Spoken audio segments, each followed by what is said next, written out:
کو نہیں ماننے کا جنون، اللہ کو انکار کرنے کا شوق کس کو پیدا ہوتا ہے پتہ ہے؟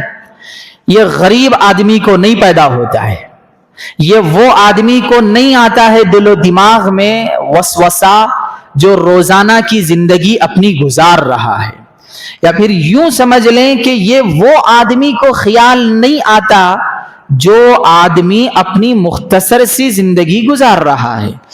یہ خیال آتا کس کو ہے؟ خدا ہے یا نہیں ہے؟ ہم کیا ضرورت ہے خدا کی؟ یعنی مطلب غلام بن کے کیوں جینا؟ حی علی الصلاح پہ کیوں ہم مسجد کو جانا؟ اور زکوٰۃ کئی کو دینا؟ پیسہ آ گیا تو ہم حج کو کیوں جانا؟ وہاں جا کے سجدہ کیوں؟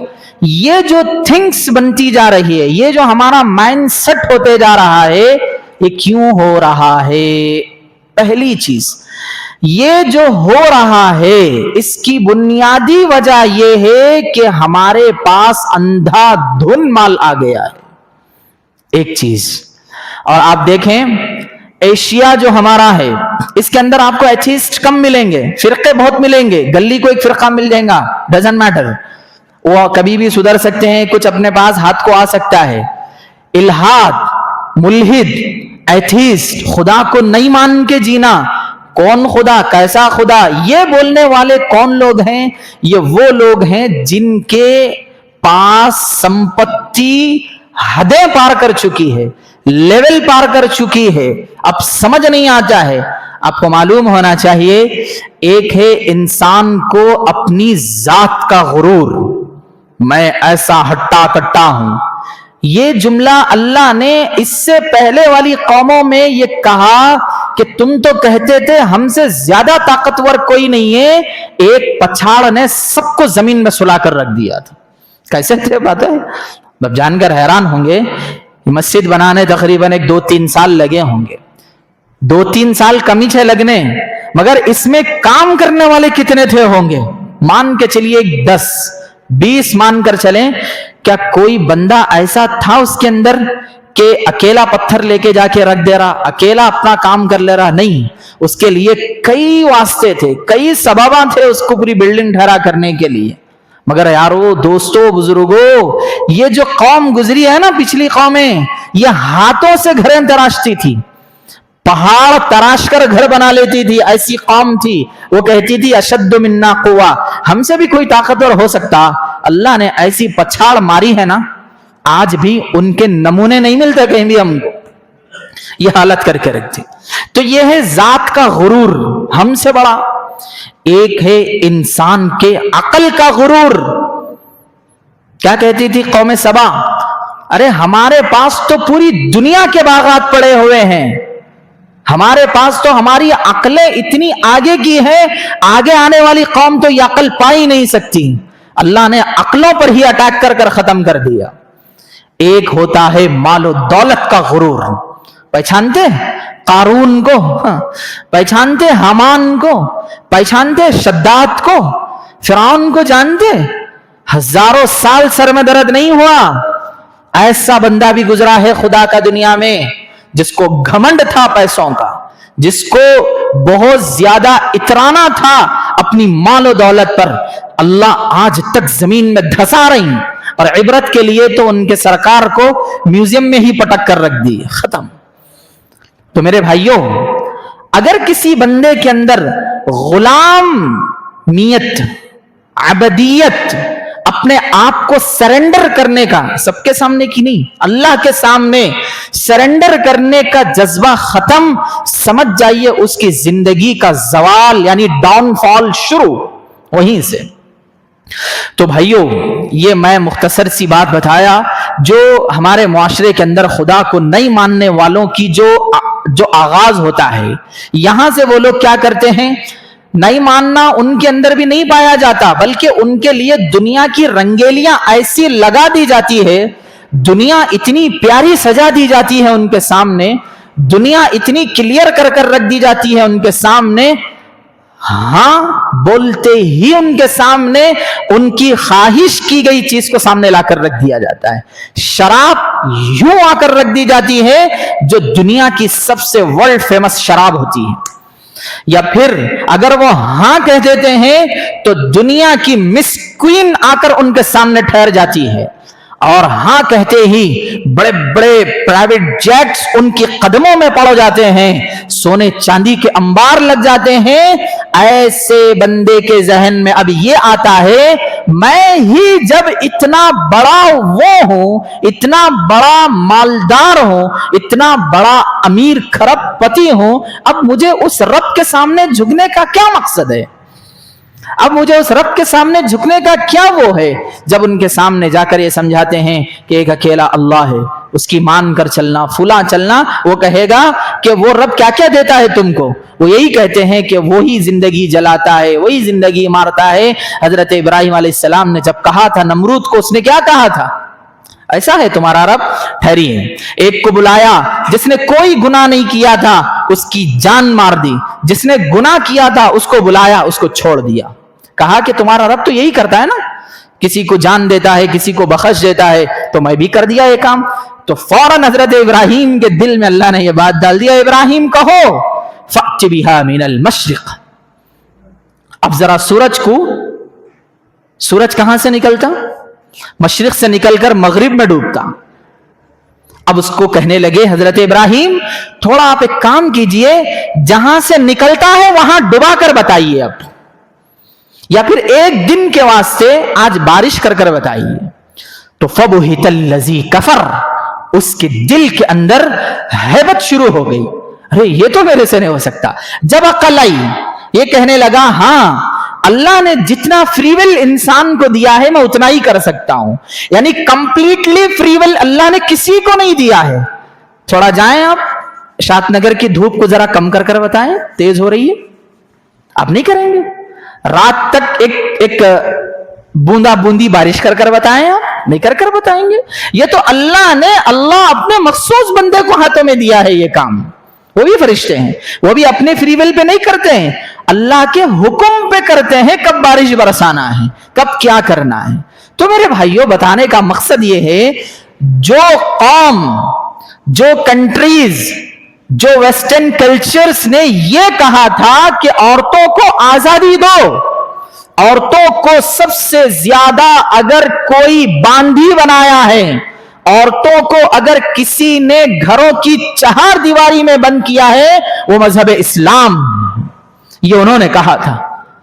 تو ہمارے وہ لوگ جو ان کے اس بات کو محبت سے لیے تھے، یہ سوچنے لگے کیا حقیقت میں مذہب اسلام نے عورتوں کو جکڑ کر رکھا ہے؟ کیا عورتوں کو حقیقت میں قید میں بنا کر رکھا ہے؟ تو ان لوگوں نے یہی سوچ کر کیا کیا، اپنے پاس اس کلچر کو جاری کرنے کے لیے، اب ان کے پاس تو کوئی لیسن نہیں تھا، انہوں نے کیا کیا، جب تم نے ہی یہ نعرہ لگایا ہے عورتوں کی آزادی کا، تو سلیبس بھی دو، کس طریقے سے عورتوں کو فری ول دیں گے ہم؟ تو انہوں نے کہا کچھ نہیں، جتنا تمہارے مرد کو حصہ ہے اتنا تمہاری عورتوں کو بھی حصہ ہے، ختم۔ اب کیا ہوا؟ عورتیں ماشاءاللہ، چند وہ لوگ ہیں جو اس کا ناجائز فائدہ اٹھائے، چند وہ لوگ ہیں جو اس کا فائدہ کچھ محسوس کیا، وہ بھی ایک نقصان ہی کہلاتا ہے دور جانے کے بعد۔ تو میرے بھائیوں، جب ان لوگوں نے ان کا سلیبس لے کر اپنی زندگی میں اپلائی کیا، یا پھر اپنی یونیورسٹیز میں، کالجز میں، سکولز میں 10th کے بعد کے بچیوں کے اندر جب اس کو اپلائی کیا، تو سب سے پہلی چیز بچیوں کو ننگا کر دیا گیا۔ بس جب وہاں سے سلیبس ملا تو سلیبس یہ تھا کہ تم اپنی بچیوں کو فری کے طور پر آسانی کے ساتھ ان کو کالجوں میں پڑھاؤ، ان کو یونیورسٹیز میں بھیجو، یہ ساری چیزیں تھیں۔ تو انہوں نے کیا پوچھا تھا یہاں سے؟ یہ پوچھا تھا کہ ایسے ہی بھیج دینا ہے؟ تو لوگوں نے ذہن میں رکھا کہ برقعے کے ساتھ ہی بھیجنا ہے۔ جب آہستہ آہستہ زمانہ برقع ختم کر لیا، اس کے بعد بچیوں کو اور فریڈم دینے لگے۔ کیسا انہوں نے فریڈم دیا؟ اتنا فری کا معاملہ رکھا کہ اب بچی برقع تو دور کی بات ہے، مذہبی لباس کو بھی نہیں پہن کر جاتی ہے جو ڈھیلا ڈھالا ہے۔ اب بتاؤ کون سا کالج ایسا ہے؟ میں مسلمانوں کی بات کر رہا ہوں، میں غیروں کی نہیں کر رہا، اور نہ ہی مجھے اس کا حق ہے، مگر یاد رکھو کتنی ایسی مسلمان بچیوں کو آپ اور میں نہیں دیکھ رہی جو برقعے کے اندر جینس پہن کر کالج کو جاتی ہیں۔ یہ کس کا دیا ہوا کلچر ہے؟ یہ کس کا دیا سلیبس ہے؟ وہ انہی کا سلیبس ہے جو یہ کہتا ہے کہ مذہب اسلام نے عورتوں کو کیا کر دیا ہے؟ جکڑ کر رکھ دیا ہے۔ آج جا کر دیکھو، وہی قوم جس نے عورتوں کے اس طریقے کی ہمدردی میں بات کی تھی، جیفری ایپسٹین کی فائل کھولو، لاکھوں لاکھ بچیوں کو ان لوگوں نے بالغ ہونے سے پہلے ریپ کر کر رکھ دیا ہے۔ جنہوں نے کیا کہا تھا؟ عورتوں کی آزادی، ہمارا جسم ہماری مرضی کے، زبردستی نعرے لگائے تھے، زبردستی بات کرنے لگایا تھا، زبردستی دبوچا تھا۔ جب جا کر دیکھا گیا تو عورتوں کے بھرمار، آج وہ لڑکیاں 30 سال 32 سال کے اپنی چھوٹی فوٹو لے کر یہ کہہ رہے ہیں اٹس می، یہ میں ہوں، یہ میں اپنی مجبوری کے تحت میں ان کے جھانسے میں آئی، ان لوگوں کے مساج کے ایک راستے سے مجھے لے جایا گیا، میں اپنے غریب گھر کو تھوڑا فائنینشیل مضبوط کرنا چاہتی تھی، مگر ان لوگوں نے میرے جسم کے ساتھ کھلواڑ کر کر رکھ دیا۔ یاد رکھو میرے بھائیوں، ہم نہیں کہہ رہے ہیں کہ آپ ان کو نہیں پڑھانا ہے، آپ پڑھائیں، مگر دائرے میں رہ کر پڑھائیں۔ رسول اللہ صلی اللہ علیہ وسلم نے بچیوں کو باہر نکلنے کے بھی آداب بتائے ہیں، بچیوں کو بھی وہ کام کرنے کے آداب بتائے ہیں جو ایک لڑکے کو کرنے کا حکم دیا ہے، جو ایک مرد کو کرنے کا حکم دیا ہے کہ تم کو کس طریقے سے کرنا ہے۔ ہمارے ذہن میں پردہ، اگر میں یہاں بیٹھے والے لوگوں سے کہوں پردہ کہوں تو آپ کو کیا ذہن میں آئے گا؟ فوراً ایک ویمن ذہن میں آئے گی، بس پردہ ذہن میں کیا آیا؟ ایک خاتون، انہی کو پردہ کرنا ہے۔ اگر میں یہ کہوں تو آپ قرآن جا کر تفسیر اور یہ آیت نمبر سرچ کر لینا، اللہ نے سب سے پہلے پردے کا جو حکم دیا ہے وہ مردوں کو دیا ہے۔ قل للمؤمنین یغضوا، یہ ورب ہے عربک کا، اس میں کہا گیا ہے اپنی نگاہوں کو نیچی رکھو اے مردو، مؤمنوں کو کہو نبی جی اپنے نگاہوں کو نیچے رکھو۔ تیسری لائن کے بعد اللہ فرما رہی قل للمؤمنات یغضضن من ابصارہن۔ ہم نے کیا کیا؟ پردہ عورتوں کے لیے ہے، مردوں کے لیے نہیں ہے پردہ۔ پردے کا ڈیفینیشن غلط ہوا، ایکسپلین غلط کر دیے ہم پردے کا۔ پردہ مطلب بلیک برقع پہنا دیا جائے، آنکھوں پہ ایک طرح کی اس کو لیس لگا دی جائے، بس یہ پردہ نہیں۔ پردہ دل کا نام ہے، پردہ آپ کی آنکھوں سے زیادہ آپ کا دماغ کا نام ہے، پردہ آپ کے ہاتھ اور پیر کا نام ہے۔ آپ نے اگر کوئی چوری کے لیے قدم اٹھایا تو یہ قدم اٹھانا تمہارے لیے یہ اس گناہ کے لیے ہے جس گناہ کو اللہ کبھی نہیں معاف کرتا ہے۔ یہ آنکھوں کا پردہ نہیں ہے، یہ جسم کا پردہ نہیں ہے جو تم نے سمجھا ہے، جو میں نے سمجھا ہے۔ پردہ دل و دماغ کا ہوتا ہے۔ تو عزیز دوستو بزرگوں، جن لوگوں نے یہ باور کرایا لوگوں کو کہ عورتوں کو آزاد رکھنا چاہیے، مگر آج ہمیں سمجھ آ رہا ہے 1998 کے اندر جب یہ آواز لگائی تھی ویسٹرن کلچر نے کہ عورتوں کو آزادی دو، آج سمجھ آ رہا ہے کہ عورتوں کو آزادی انہوں نے کس لیے مانگی تھی؟ ایک آئی لینڈ میں بلا کر وہ غریب یتیم بچیاں جن کے ماں باپ اس دنیا سے چلے گئے ہو، یا پھر وہ بچیاں جو اپنے گھروں کی حالت کو صحیح کرنے کے لیے اپنے آپ کو تیار کرنے کے لیے کھڑے ہو گئے تھے، یا پھر وہ بچیاں جن کے بھائی موجود نہیں تھے دنیا کے اندر باپ کے علاوہ، ایسی بچیوں نے ان کی ہاں میں ہاں ملایا اور ان لوگوں نے کیا کیا؟ ایک آئی لینڈ میں لے جا کر سارا کا معاملہ ختم کر دیا۔ یہ تمہاری تہذیب تھی، اس تہذیب کے پیچھے تم پڑے ہوئے ہو مسلمانوں، اس تہذیب کو تم اپنے لیے فخر سمجھتے ہو۔ ہم مغربی تہذیب کے دلدادہ ہیں، ہم مغربی تہذیب کو فالو کر کر کول محسوس کرتے ہیں۔ تھوکنا نہیں پسند کروں گا میں ایسی تہذیب پر جس تہذیب کے اندر تمہاری بہن، تمہاری بیٹی، تمہاری جوان بچیاں، تمہاری نابالغ بچیاں ان سے محفوظ نہ رہ سکی۔ کیا کرو گے؟ ایسی تہذیب کو لے کر پھر اللہ نے آسمان سے ندا لگائی، اگر کوئی مذہب، اگر کوئی مسلک اگر کوئی مشرب صحیح ہے، زندہ جاوید ہے، وہ مذہب اسلام ہے۔ مذہب اسلام آیا ہی اس لیے تھا کہ عورتوں کو محفوظ کر دیا جائے، مذہب اسلام آیا ہی اس لیے تھا کہ عورتوں کے حقوق ادا کیے جائیں، مذہب اسلام آیا ہی اس لیے تھا کہ عورتوں کی عزت و ناموس کی حفاظت کی جائے، اور مذہب اسلام آیا ہی اس لیے تھا کہ عورتوں کو چاروں طرف سے پروٹیکشن دیا جائے، مذہب اسلام آیا ہی اس لیے تھا عورتوں کے اوپر غیروں کی نظر نہ پڑے، آیا ہی مذہب اسلام اس لیے تھا کہ غیروں کی للچاتی نظر ان کے کسی بدن کے حصے میں نہ جا گزرے۔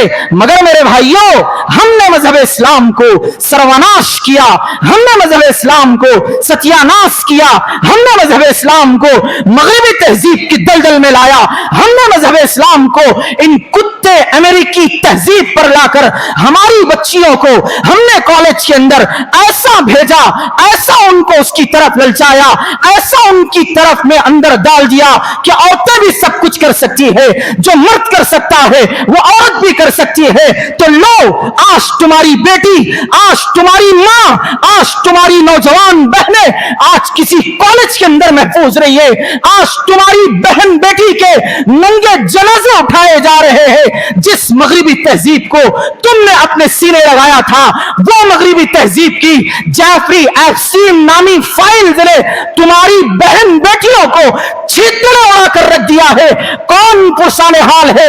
کیا تم آج بھی مغربی تہذیب کو یہ کہہ کر سینے لگاؤ گے؟ کیا تم آج بھی مغربی تہذیب کو یہ کہہ کر دل میں بٹھاؤ گے کہ یہ ہمارا خدا ہے، یہ ہمارے لیے رحمت بن کر آیا ہے، یہ ہمارے لیے بہت بڑا سرمایہ ہے؟